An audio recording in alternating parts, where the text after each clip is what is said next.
మన ప్రభువును రక్షకుడైన యేసు క్రీస్తు అతి శ్రేష్టమైన నామాన్ని బట్టి ఈ ఉదయకాల హోసన్న దైవ సందేశాలనే కార్యక్రమం వింటున్న దేవుని బిడ్డలను మీకు శుభం కలుగునగాక. అందరికీ వందనాలు. ఈ శుభవేళ ప్రతి మనిషి ఏదో సమస్యలో కొనసాగుతూనే ఉంటారు. ఆ సమస్య పరిష్కారం కానంత కాలం వేదన, దుఃఖం అన్నీ చోటు చేసుకుంటాయి. ఉదాహరణకు ఒక రోగం ఉందనుకోండి, రోగం నుంచి విడుదల కలకపోతే వేదనేగా, అప్పులు తీరకపోతే సమస్యగా, ఇంట్లో వారికి మాట కలగకపోతే సమస్యగా, అనుకున్న ప్రయత్నం సఫలమవ్వక విఫలమైతే వేదనేగా. ఇవన్నీ మనం ఎరిగినవి, పలుసార్లు చెప్పుకుంటూనే ఉంటాం. అయితే నీ వ్యక్తిగత జీవిత అనుభవాలలో దేవుడు బలమైన కార్యాలు చేసి నీ వ్యక్తిగత జీవితంలో సమస్యలు పరిష్కారం చేయడానికి ఇష్టపడే దేవుడు ఆయనే. ఆయన పరిష్కారం చేయాలి అనుకుంటే నువ్వు చేయాల్సిన చిన్న పని ఒకటి ఉంది. అదేమిటంటే, దేవుడు నీ ఇంట్లో నిలిచి కార్యం చేయాలి అనుకున్నా, నీ జీవితంలో నిలబడి కార్యం చేయాలి అనుకున్నా, నీ వ్యాపారంలో నిలబడి కార్యం చేయాలి అనుకుంటే, కార్యాన్ని చేసే దేవుణ్ణి మన ఇంట్లోనికి తీసుకురాగలగాలి. మరి ఇది ఎలా సాధ్యమవుతుంది? బైబిల్లో లేఖలో చక్కగా రాసిన మాట ఏమిటంటే, మనం ఎప్పుడైతే దేవునికి ఇష్టలుగా ఉంటామో అప్పుడు అద్భుతమైన కార్యాలు జరుగుతాయి. ఉదాహరణకి బైబిల్లో యెషయా గ్రంథం 57వ అధ్యాయంలో 15వ వాక్యంలో చక్కని మాట ఉంది. నలిగిన వారి ప్రాణం ఉజ్జింప చేయుటకును వినయగల వారి యొద్ద, దీన మనసు గల వారి యొద్ద నేను నివసించుతున్నాను. విన్నారుగా, యెషయా గ్రంథం 57:15లో 2వ భాగం. అంటే మనం ఎప్పుడైతే వినయ విధేయులమై దీన మనసు గలవారమై ఉంటామో అక్కడికి వచ్చి ఆయన నివసిస్తాడు. ఆయన అక్కడికి వచ్చి నివసిస్తే జరిగేదేమిటి? మన జీవితంలో ఎన్ని రకాల సమస్యలు వచ్చి ఊపిరాడక తల్లడిల్లిపోతూ బయటపడలేని పరిస్థితిలో ఉంటే బ్రతుకంతా పండగలు వచ్చినా కన్నీళ్ళే, వివాహాలు జరుగుతున్నా కన్నీళ్ళే. ఈ అంతా కన్నీళ్ళమయమేగా.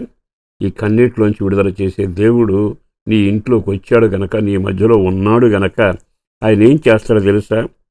నెమ్మదిగా వారిలో దుఃఖించు వారిని ఓదార్చెదను అన్నాడు.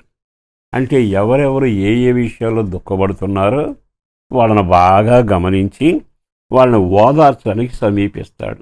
విధవరాలు కుమారుడు చనిపోతే ఎంత కన్నీటితో పయనం సాగింది మీరు ఎరిగిన చరిత్రే కదా. ఊరంతా వచ్చారు, కదిలి వచ్చారు, కానీ ఓదార్చలేకపోయారు. ఆ బిడ్డను బ్రతికించడం ఎవరి సాధ్యం కాదు, చనిపోయిన బిడ్డను.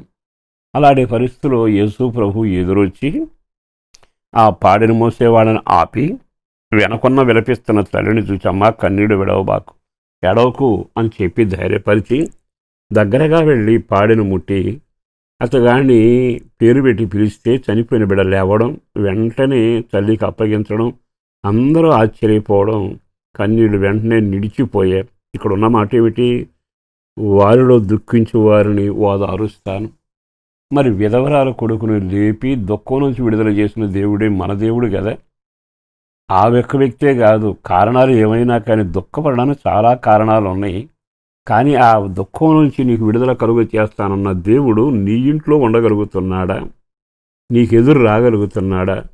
నిన్ను సమీపించగలుగుతున్నాడా? పైన వచనం చదివాంగా, నీవు వినయ మనసు కలిగి దీనుడివై ఎప్పుడైతే వాక్యానుసారంగా జీవిస్తావో ఆయన ఇంట నిలబడతాడు. అవసరమైతే ఎదురొస్తాడు, అవసరమైతే వెనకొస్తాడు, చేతుల మీద ఎత్తుకుంటాడు. ఎన్ని కార్యాలు చేయాలో అన్ని కార్యాలు చేస్తాడు. వెంటనే ఆ దుఃఖం కాస్త అణిగిపోతుంది.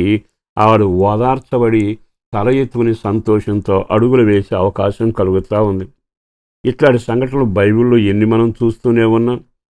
కనుక ఈరోజు సేవకుడిగా నేను చెప్పగలిగిన మాట, నీలోని దుఃఖాన్ని ముగించి నీ సమస్యలకు ఒక ఆదరణ కలుగచేసి నిన్ను మరలా బట్టగట్టి బజారులు తిప్పి తల ఎత్తుకుని సాక్షిగా ఉండేట్టుగా నవ్వుతూ జీవితాన్ని వెళ్ళబూచేడుగా చేయగలిగిన వాడు ఆయనే. ఆయన పేరు నజరుడని యేసు. ఆయన తప్పక నీ ఇంట్లో ఉండి నీకు కార్యములు చేయాలి. అలా జరగాలని కోరుకున్నప్పుడు మొదట నీవు దేవుని వైపు తిరిగి ఆయన నివసించేట్టుగా, ఆయన దాటిపోకుండా నీవు దేవుని సన్నిధిలో ప్రార్థన చేయాలి. అబ్రహాం అంటాడు కదా, నీ కటాక్షం నా మీద ఉన్న ఎడల నన్ను దాటిపోకయ్యా అని బ్రతిమలాడాడుగా. రోడ్డు పక్కన గ్రొడ్డివాడు దావీదు కుమారుడా దాటిపోకొని మొర్రబెట్టాడుగా. వీళ్ళంతా ఎవరు? ఆ కరుణామయిని ఇంట్లో నిలబెట్టుకోవడానికి ఇష్టపడ్డవాళ్ళు తెచ్చుకుని భద్రం చేసుకున్నారు. అక్కడ ఉండి వాళ్ళ జీవితంలో అద్భుతం జరిగించాడు. అదే అద్భుతాలు మీ ఇళ్లలో జరిగి దుఃఖం తొలగిపోవునగాక. పరిశుద్ధులను ప్రేమామడి నా ప్రభు వందనాలయ. అపారమైన నీ ప్రేమ కొరకు ధన్యవాదాలు. చేసిన మేలు కొరకు, చేయబోతున్న కార్యాల కొరకు వందనాలు. ప్రతివాని కన్నీడు తుడుపు పెట్టబడాలి. దుఃఖ నివారణ జరగాలి. దుఃఖించే వారికి ఓదార్పు కలగాలి. అది నీవు కలగ చేయబోతున్నందుకు వందనాలు. పిల్లల చదువుల కొరకు, వాళ్ళ ఆరోగ్యాల కొరకు, ఆర్థిక పరిస్థితి కొరకు, రక్షణ లేని కుటుంబాలకు రక్షణ కొరకు, వ్యవసాయ వ్యాపారాలు, చేతి పనులు నీ హస్తం తోడుగాను ఓ దీవెన చేత నింపబడి ప్రార్థన యందును, రక్షణ యందును, సహవాసమందును కృపలో వర్ధుల్లేటుగా చేసి ఆ కుటుంబాల మీద నీ కనుదృష్టించి దీవెనతో నడిపించుమని యేసు పరిశుద్ధ నామాన ప్రార్థన చేసి వేడుచున్నాం తండ్రి. ఆమేన్.